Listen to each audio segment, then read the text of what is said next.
পুৱাৰ কেইটামান অতি গুৰুত্বপূৰ্ণ বাতৰি আপোনালোকলৈ এই ভিডিঅ'টিত আগবঢ়ালোঁ। ভিডিঅ'টি ভাল লাগিলে লাইক কৰিব, চেনেলটি ছাবস্ক্ৰাইব কৰিব এনেকুৱা ভিডিঅ'বোৰ পাই থাকিবলৈ। আহক জানো আজি গুৰুত্বপূৰ্ণ অতিকৈ কেইটামান বাতৰিৰ কথা। লকডাউনৰ সময়ত কৰ্তব্যত অৱহেলা কৰা 2 চিকিৎসক বিষয়াক নিলম্বন কৰা হৈছে। সবিশেষ মই জনাম আপোনালোকক।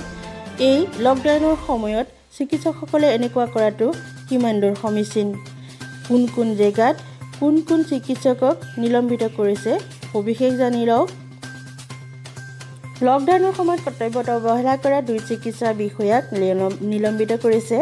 কৃষিমন্ত্ৰী অতুল বৰাৰ নিৰ্দেশত কৰা হয় এই নিলম্বন।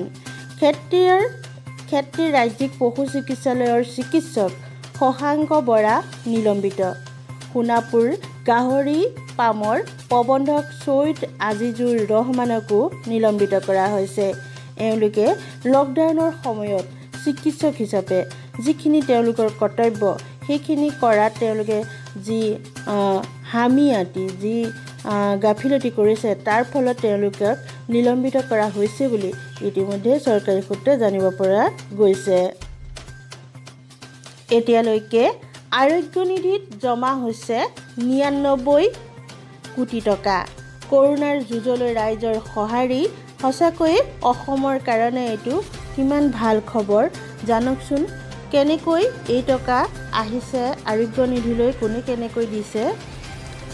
কৰোনাই দুৰ্দশা কৰা অসমলৈ বিভিন্ন অনুষ্ঠান প্ৰতিষ্ঠান জনসাধাৰণৰ অভূতপূৰ্ব সঁহাৰি। শনিবাৰে ৰাজ্যৰ স্বাস্থ্যমন্ত্ৰী ডক্টৰ হিমন্ত বিশ্ব শৰ্মাই জনোৱা মতে এই পৰ্যন্ত অসম আৰোগ্য নিধিত 99 কোটি টকাৰো 99 কোটিৰো অধিক টকা জমা হৈছে, য'ত বৰঙণি আগবঢ়ায় 45,829 গৰাকী ব্যক্তিয়ে।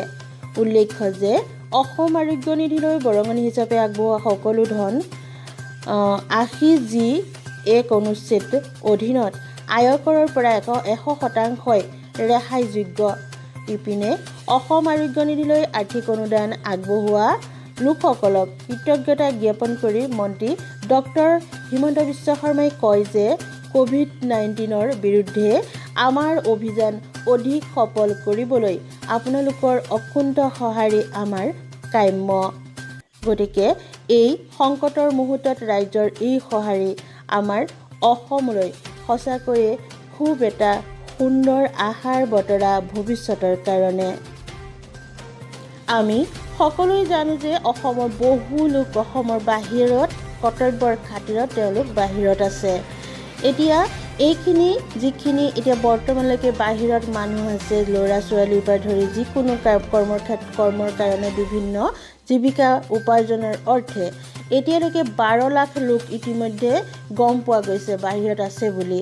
গতিকে এই 12 লাখ লোকক অসমলৈ ঘূৰাই অনাটো হ'ব ৰাজ্য চৰকাৰৰ বৃহৎ প্ৰত্যাহ্বান।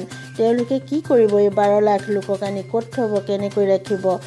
12 লাখ লোক বাহিৰত আছেগৈ। গতিকে চাবলগীয়া এটাই কথা, এইখিনিতে আমাৰ অসমখন কিমান এতিয়া বৰ্তমান কৰোনাৰ আতংকত, কৰোনাৰ কাৰণে এনেকুৱা হৈছে সেইটোতো পিছৰ কথা, কিন্তু তাৰ আগলৈকে আমাৰ অসমখন কিমান উন্নত, আমাৰ অসমত অসমৰ ল'ৰা ছোৱালীক কিমান নিবনুৱা কিমান টকা উপাৰ্জনক্ষম কৰিব পাৰে সেই কথা এইখিনিতে ওলাই পৰে। কিমান মানুহ বাহিৰত আছে তাৰ অনুপাতত যদি ইয়াতে কৰিবলগীয়া তেওঁলোকৰ কামেই থাকে তেতিয়াহ'লে তেওঁলোক বাহিৰলৈ কিয় গ'লেহেঁতেন? নিশ্চয় তেওঁলোকৰ উপাৰ্জনৰ কাৰণেইতো বাহিৰলৈ যাবলগীয়া হৈছে। বাৰু সেইবোৰ পিছৰ কথা।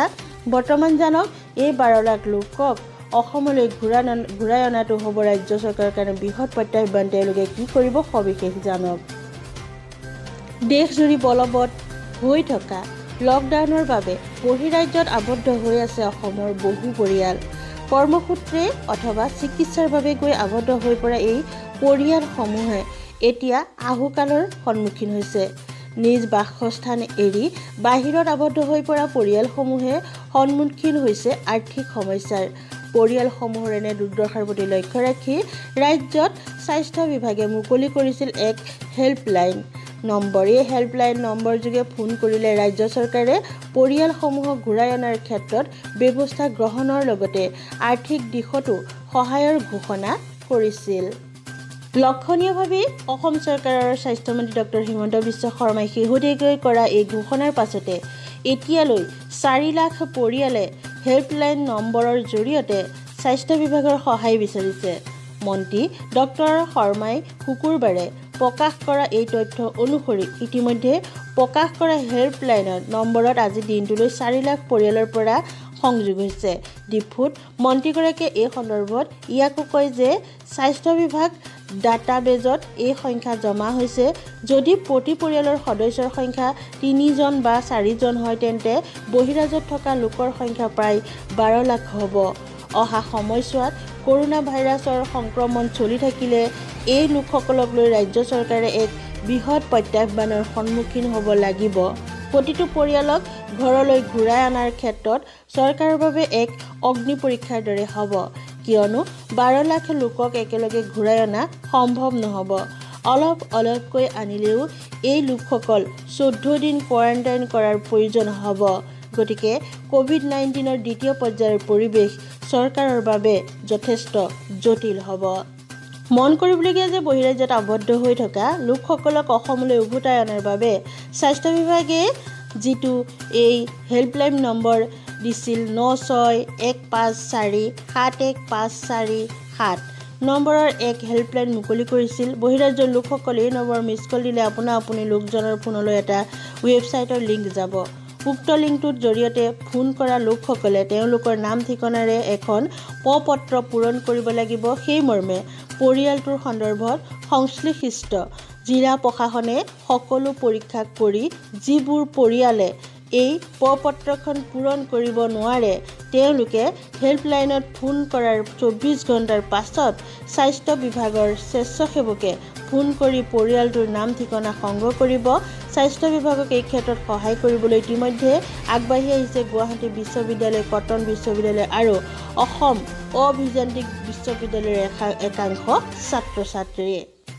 ইফালে স্বাস্থ্য বিভাগৰ এই সূত্ৰই প্ৰকাশ কৰা মতে লকডাউন অন্ত পৰাৰ পাছত বহিৰাজ্যৰ পৰা আহিব লগা লোকসকলক ক'ত কোৱাৰেণ্টাইন কৰা হ'ব সেই বিষয়টোক লৈ চিন্তা চৰ্চা অব্যাহত ৰাখিছে, কিয়নো নিৰ্দিষ্ট সময়ৰ মূৰে সেই কেইবা লাখ লোক আহিব। এইসকল লোকক পৰীক্ষা কৰা আৰু কোৱাৰেণ্টাইন কৰাটো বিভাগৰ বাবে এক বৃহৎ যুদ্ধৰ লেখীয়া প্ৰত্যাহ্বান হ'ব। অচিৰেই আন কেইবাটাও কোৱাৰেণ্টাইন শিবিৰ স্থাপন কৰাৰ চিন্তা চৰ্চা অব্যাহত ৰাখিছে চৰকাৰে। এতিয়ালৈকে ভাৰতত কৰোনাত আক্ৰান্ত হৈ মৃত্যু হোৱা লোকৰ সংখ্যা হৈছেগৈ 521 জন। গতিকে সঁচাকৈ দুখৰ বিষয়, ইমান মানুহৰ মৃত্যু হৈছে আৰু আক্ৰান্ত কিমান হৈছে জানিলে আপোনালোক আচৰিত হ'ব। ভাৰতৰ কৰোনাক্ৰান্ত হৈ মৃত্যু হোৱা লোকৰ সংখ্যা হৈছেগৈ 521 জনলৈ বৃদ্ধি। ইফালে এতিয়ালৈকে আক্ৰান্ত হৈ আছে 15,000ৰো অধিক লোক। ভাৰতত এতিয়ালৈকে আৰোগ্য হৈছে 2400ৰো অধিক লোক। এতিয়া চিকিৎসা প্ৰদান কৰি থকা হৈছে 1,02,738 গৰাকী লোকক। ভাৰতৰ ভিতৰত সৰ্বাধিক কৰোনাত মহাৰাষ্ট্ৰৰ লোক আক্ৰান্ত হৈছে। ৰাজ্যখনত কৰোনাত আক্ৰান্ত হৈছে মুঠ 3,648 গৰাকী লোক। মহাৰাষ্ট্ৰৰ কৰোনাত আক্ৰান্ত হৈছে মুঠ 221 গৰাকী লোক। গতিকে বৰ্তমানলৈকে এইখিনি গম পোৱা গৈছে, ইমানখিনি হৈছেগৈ গোটেই টোটেল আজি কালি ৰাতি 12 বজালৈকে 24 ঘণ্টাৰ ভিতৰত, আৰু এতিয়া বাতৰি দিয়ালৈকেহে ইমান, পিছলৈ কিমান হ'ব ক'ব নোৱাৰি। গতিকে কৰোনাৰ এই সন্ত্ৰাসৰ যি ধ্বংসলীলা, ইয়াত যাতে আমি ধেমালি হিচাপে নলওঁ, ধেমালি হিচাপে লৈ আমি যাতে নিজৰ লগতে আনৰ জীৱন বিপন্ন নকৰোঁ। যিটো চাইলেণ্ট কিলাৰৰ নিচিনাকৈ ই আমাৰ সমগ্ৰ দেশকে আক্ৰমণ কৰিবলৈ লৈছে।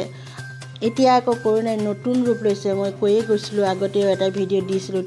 এতিয়া কি হৈছে অসমত, ভাৰতবৰ্ষত আৰু বিশেষকৈ অসমত এনেধৰণৰ হৈছে যেন টেষ্ট পৰীক্ষা কৰিহে গম পোৱা গৈছে মোৰ গাত কৰোনাৰ ৰোগী আছে, কৰোনাৰ বীজাণু আছে, কিন্তু মোৰ গাত একো কৰোনা যি বিশ্ব স্বাস্থ্য সংস্থাই যিটো লক্ষণৰ কথা কৈছিল যে ভাইৰেল ফিভাৰ নিচিনাকৈ পানী লগা হ'ব, শুকান কাহ হ'ব, বুকুত বিষ হ'ব, উশাহ ল'বলৈ কষ্ট হ'ব, এনেকুৱা কিছুমান কৰোনা ভাইৰাছ যেতিয়া মানুহজনৰ গাত প্ৰৱেশ কৰে কেইদিনমানৰ পিছত তেনেকুৱা নিচিনা লক্ষণে দেখা দিয়ে বা 14 দিনৰ পিছত। কিন্তু আমাৰ অসমত বিশেষকৈ ভাৰতবৰ্ষত এনেকুৱা কিছুমান হৈছেগৈ যেন 14 দিনটো বাদেই দিয়া 28 দিনলৈকে কিছুমান ৰোগীৰ লক্ষণে দেখাই দিয়া নাই, কিন্তু টেষ্ট পৰীক্ষা কৰি গম পোৱা যায় পজিটিভ হৈছে। আৰু কিছুমানক একো লক্ষণেই দেখিবলৈ পোৱা নাযায়, কিন্তু টেষ্ট পৰীক্ষা কৰিহে গম পোৱা যায় যে তেওঁৰ গাত কৰোনা ভাইৰাছৰ বীজাণু আছে। কিন্তু যিজন মানুহে বিশেষকৈ মই যিটো উদাহৰণ দিছিলোঁ, মোৰ গাত যদি কৰোনা ভাইৰাছ আছে মই গমেই নাপাওঁ, কাৰণ মোৰ একো লক্ষণে দেখা দিয়া নাই। কিন্তু মোক একো অসুবিধা কৰিব পৰা নাই কৰোনা ভাইৰাছে, সেইটো সঁচা। কিন্তু মোৰ ঘৰখনত যদি কোনোবা বেমাৰত পৰি আছে বা সৰু কণমানি শিশু আছে বা ঘৰখনত বুঢ়া ককা আইতা আছে, মা দেউতা আছে, তেওঁলোকৰ কাৰণে কিন্তু মোৰ পৰা বহুত বিপদ। কাৰণ ময়ো গম নাপাওঁ মোৰ গাত আছে বুলি আৰু মই চুই দিম, মইতো চুমেই, কাৰণ মইতো নাজানো ন আছে বুলি, যিহেতু মোৰ লক্ষণ নাই। গতিকে এইটো এটা একদমেই চাইলেণ্ট কিলাৰৰ নিচিনাকৈ কাম কৰিছে বৰ্তমান ভাৰতবৰ্ষত, বিশেষকৈ অসমত।